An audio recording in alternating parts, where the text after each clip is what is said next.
I am the next in line ayon sa ating konstitusyon. At meron akong sinumpaan noong ako ay nag-assume ng Office of the Vice President at nakalagay doon that I will preserve and defend the Constitution.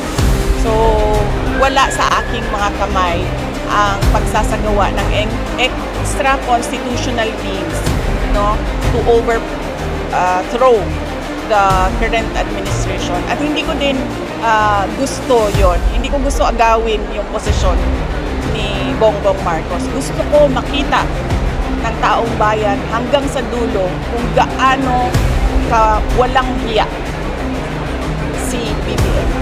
Nawawala din siya kapag yung mga matataas na opisyal ng ating pamahalaan, kasama na ang Pangulo, ay malasindikato sa pagnanakaw ng pera ng bayan.